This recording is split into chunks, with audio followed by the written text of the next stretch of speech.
রাজ্যের বিশিষ্ট সাংবাদিক কনাদ মোদক প্রয়াত। মৃত্যুকালে বয়স হয়েছিল ৩৯ বছর।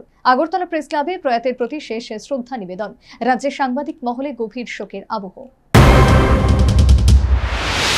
রাজ্যের সাংবাদিকরা বসন্তের সকালে খবর শুনেই গভীরভাবে শোকাহত।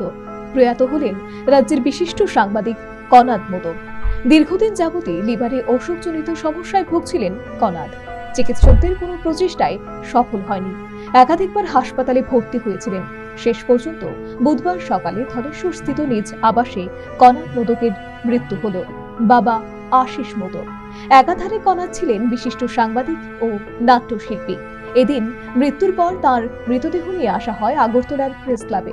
সেখানে রাজ্যের সাংবাদিকরা, পাশাপাশি বনমন্ত্রী অনিমেষ দেববর্মা, সিপিএম এর রাজ্য সম্পাদক জিতেন্দ্র চৌধুরী, কংগ্রেস বিধায়ক সুদীপ রায় বর্মন, প্রাক্তন সাংসদ শঙ্কর প্রসাদ দত্ত সহ অন্যান্য বিশিষ্টরা কনাদ মোদকের মৃতদেহে শেষ শ্রদ্ধা নিবেদন করেন।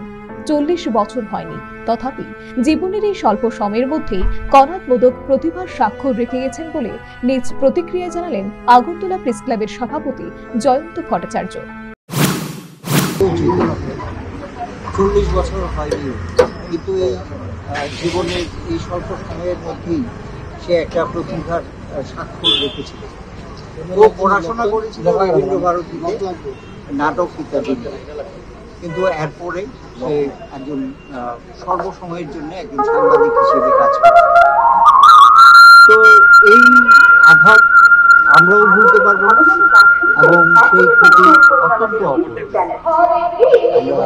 অত্যন্ত প্রয়াত সাংবাদিক কনাদ মোদক কার্যত বৈদ্যুতিন সংবাদ মাধ্যমে তার এ পর্যন্ত কর্মজীবনে নিপুণ প্রতিভার ছাপ রেখে গেছেন। তিনি বিয়ে করেননি, তথাপি অসংখ্য আত্মীয় পরিজন এবং অগণিত শুভাকাঙ্ক্ষীদের শোক সাগরে ভাসিয়ে না ফেরার দেশে পাড়ি দিলেন। Bureau report, news vanguard.